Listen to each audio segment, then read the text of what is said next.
the visitor. The hum of old generators was the only heartbeat the station had left. Yarrick Wynn sat alone in the engine bay, hunched over a cracked fusion relay, the glow of his work lamp outlining the deep lines on his face. Years of solitude had turned his voice into something he only used for swearing at stubborn bolts or muttering instructions to himself. Outside the thick hull, the dark side of Luna 7 stretched into endless night. No ships had docked in months. He wiped grease from his hands and leaned back on his stool, staring at the relay's scorched innards. "You're not coming back," he muttered, tossing the fried part into a bin of hopeless junk. Then the station AI chimed softly in his ear implant, startling him. "Yarrick, distress signal detected. Docking ring 3. He frowned. That ring had been sealed for decades. "Run it again." "Confirmed. Small pod. Life signs faint." Jarrick's pulse quickened despite himself. He reached for his jacket and slung the old plasma torch over his shoulder. In the long corridors, his boots echoed as he made his way to the neglected docking ring. Dust coated the control panel. He slapped it awake, overriding the hatch. A soft thump reverberated through the metal as something locked onto the ring. A docking light flickered green. He squinted through the viewport and saw the pod. A scorched, alien-looking capsule, barely holding together. Yarrick cycled the airlock, the heavy door hissing open. At first, he thought no one was inside. Then a small figure stumbled out, knees buckling. It was a child, no taller than his waist, skin a soft pale green, eyes enormous and luminous gold. She cradled something in her thin arms, a chunk of tech with cracked plating and dangling wires. Her clothes were torn and stained with soot. Yarrick crouched on instinct, holding up a cautious hand. "Hey, easy there, kid. You're safe now." The child looked up at him. Her voice came in halting standard, a strange, musical accent shaping each word. "Sir, I don't have a father. Could you repair this?" She held up the device as if it were more important than her own life. Jarrick's mind blanked. He stared at the strange machine. A translator core? A recorder? It was alien design, but the broken edges told a familiar story of damage and desperation. His voice caught. He hadn't spoken to anyone living in months, maybe years. He glanced down the corridor, half expecting soldiers, parents, someone to follow. But there was only the child, trembling under the station lights. "Kid, where's your crew?" "Your family?" he asked gruffly. The child lowered her gaze. Her thin fingers tightened around the device. She didn't answer, but a shiver passed through her small frame. Something in Jarrick's chest twisted. He had seen enough refugees on colony runs to recognize that look, lost too big for words. He sighed and rubbed his chin. "All right," he muttered, more to himself than her. "All right, let's see what you've got here." He extended his hand. Hesitantly, she placed the damaged machine into his calloused palm. It was lighter than he expected, a core of intricate circuits humming faintly, as if whispering secrets in a language he didn't yet know. "Name's Yarrick," he said, slipping back into old habits. "I fix things. Not sure I can fix this, but I'll try." The child blinked up at him, hope flickering behind those golden eyes. "Come on," Yarrick said, gesturing for her to follow. "Let's get you somewhere warm." They walked the dim corridors together, a grizzled mechanic and a trembling alien child, the silence broken only by the soft hum of the station. In the workshop, Yarrick cleared space on his bench and set the device under the lamp's glare. He fetched tools, running practiced hands over its scorched edges, mapping damage, muttering diagnostics as if speaking to an old friend. The child watched in silence, clutching her knees on a stool too tall for her. "Who made this?" Yarrick asked absently, though he didn't expect an answer. After a long pause, her soft voice came again. "My father, but he is gone." Jarrick's hands stilled over the circuits. Memories rose unbidden, his own daughter's laughter, a memory dulled by time, but never erased. He cleared his throat, pushing the ache down. "Then I guess I better do right by him." The lamp's light gleamed off the device as he began to work, and for the first time in years, the mechanic felt he wasn't alone. Circuits and scars. The next morning, the workshop smelled faintly of solder and coolant. Yarrick sat hunched over the alien device, his magnifier visor pulled low, a steady hand teasing out a fused circuit strand no thicker than a hair. Behind him, the child sat cross-legged on a storage crate, watching every motion with those luminous golden eyes. She hadn't said much through the night. Yarrick hadn't pressed. Silence didn't bother him. He'd lived with it for years. This part here, Yarrick muttered as he spliced a wire, looks like a memory core, but there's a whole layer of code I've never seen before. Almost like it's alive. The child tilted her head, a faint, curious trill in her throat. Yarrick glanced back at her. You got a name, kid? I can't keep calling you hey you. She blinked, as if remembering. Esine, she said softly. The sound curled in the air like music. Esine. He tested the name on his tongue, then nodded. All right, son. I'm Yarrick. I fix things. Or, I try. Her thin fingers traced the edge of the crate. My father, he said this holds him. But it is broken. You can fix. Yarrick's brow furrowed. Holds him? That wasn't just a recording device then. It might contain data, maybe consciousness fragments, maybe something far more advanced. He hesitated, but he didn't want to crush the hope in her eyes. I'll give it my best, he said, leaning back to stretch his aching shoulders. But I'll need parts. Some of this tech ain't exactly in the catalog. She seemed to sense the uncertainty. Her small mouth pressed into a thin line. I help. That caught him off guard. He chuckled, shaking his head. You? These tools aren't toys, kid. But SRN was already leaning forward, delicate hands reaching for a tiny stabilizer rod. Yarrick watched as she held it up, squinting at its bent shape, then carefully tried to align it. Her small face scrunched in concentration. The rod slipped from her fingers and clattered to the floor. She gasped, ears flattening against her head in shame. Yarrick crouched, picking it up. Whoa, easy. No harm done. He placed it back in her palm. Try again. Here, thumb here like this. He guided her hands, showing her the angle. Her eyes widened, and this time, she steadied the rod. A smile, tentative but bright, spread across her face. There you go, Yarrick said, surprised at the warmth creeping into his voice. Natural talent. As the hours passed, they worked side by side. Yarrick explained each tool, each connection. SRN listened intently, her small hands learning faster than he expected. For the first time in years, Yarrick felt the rhythm of teaching, of passing on knowledge, like he used to with his daughter back on Earth before the accident. That memory came uninvited. Her laughter in a sunlit garage, the day before the colony explosion. He swallowed hard, pushing the image aside. Yarrick, SIRN's voice broke through his reverie. Why you alone? The question hit like a wrench to the gut. He froze, staring at the glowing circuits. It's complicated, he said at last. Lost my family a long time ago. Haven't been much good at people since. SIRN looked down at her hands. I lose too, she whispered. Fire, ships, father pushed me to pod. Said, find help. Trust the humans. Then nothing. Her voice cracked, and she clutched the half-fixed device to her chest. Yarrick's jaw tightened. He reached out, hesitated, then rested a calloused hand gently on her shoulder. I'm sorry, kid. She blinked up at him, and for a moment, neither spoke. Then the device sparked faintly on the bench, a flicker of light running through its circuits. Yarrick leaned in. Hey, you see that? That's a good sign. SIRN's eyes lit with hope. You fix.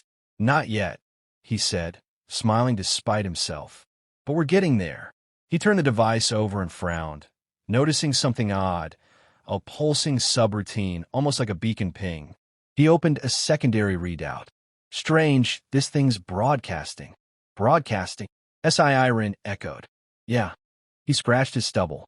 Might be sending a signal, which means someone might be listening. Her small frame tensed. Bad ones. Could be, Yarrick admitted, staring at the slow, blinking light.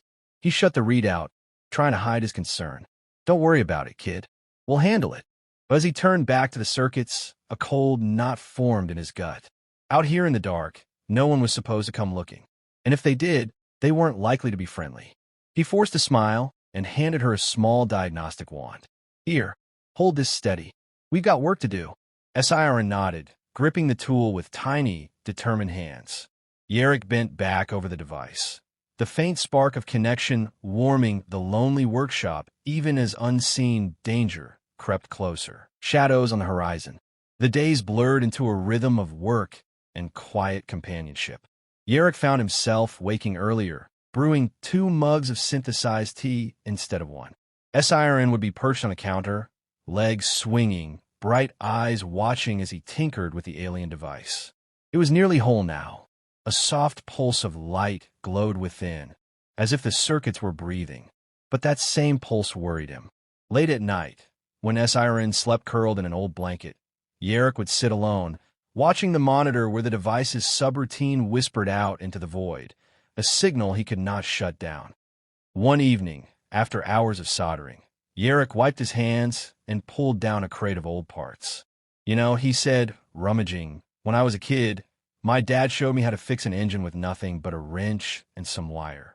Swore that if you understood a machine, you could understand people. SIRN tilted her head. You understand people? He barked a short laugh. Not anymore. She watched him for a moment, then slid off the stool. I think you do now, she said shyly, placing the repaired stabilizer rod on the bench with care. Her words caught him off guard. He busied himself connecting the final leads. Let's test this thing, he muttered. The device hummed, and a thin projection shimmered above it. Static at first, then resolving into the image of an alien male, regal and tired, his voice trembling with recorded emotion. My child, SIRN, if you see this, I am gone. Trust the humans. They will protect you. SIRN gasped and touched the light as if she could feel him. Yarrick looked away, throat tight. The message ended, but the device continued to pulse, a heartbeat in the dark. That night, as Yarrick did a routine scan of the station's perimeter, the console flashed a warning. Incoming object detected. Range, 200,000 kilometers. He zoomed in on the grainy image. A ship, small but armed, cutting through space on a direct course to Luna 7. Yarrick's stomach sank. He shut the console quickly so SIRN wouldn't see. But she was already at his side, eyes wide. What is it? Just debris, he lied. But his hands trembled as he tightened the station's external shields. The next morning, Yarrick dragged old crates out of storage. We need to upgrade the defense systems, he said, just in case. SIRN helped without question, passing him tools, crawling through narrow maintenance shafts to pull cables. Her small frame was perfect for tight spaces. Her laughter echoed through the ducts as she called instructions back to him. When she emerged, streaked with grease, she held up a loose power conduit like a trophy. Yarrick grinned despite his worry. You're a natural kid. They spent hours reinforcing bulkheads, rerouting auxiliary power, and activating long-dormant defense turrets.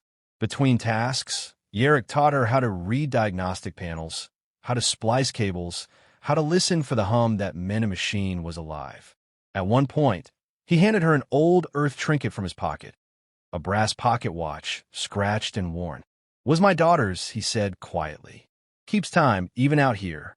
SIRN opened it with wonder, watching the tiny gears spin. It is beautiful. Yeah, he hesitated. Thought you might like it.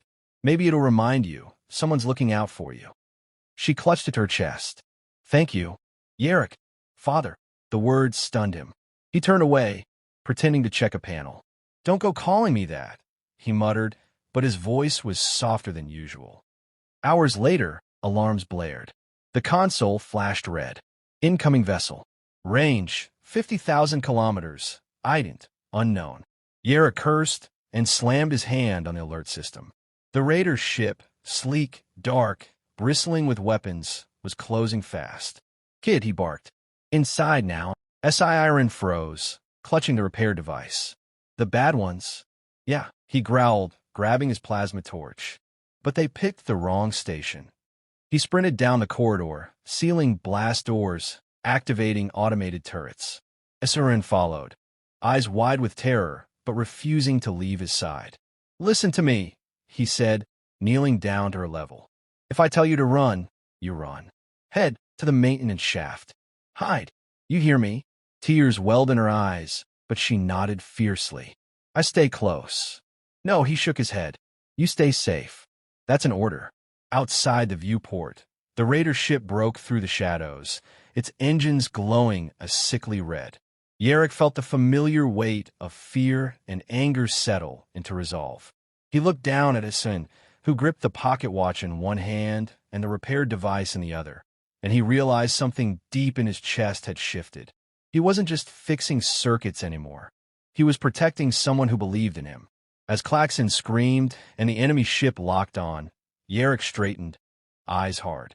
Time to show them what a mechanic can do. A father, after all. The station shook as the raider ship clamped onto docking ring 2, metal screeching under the violent pressure.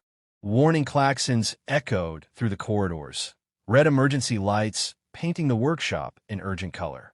Yarrick slammed a fresh energy cell into his plasma torch, the tool's tip glowing white-hot. "Swim behind me," he barked, stepping into the main corridor. She clutched the device and the pocket watch close to her chest.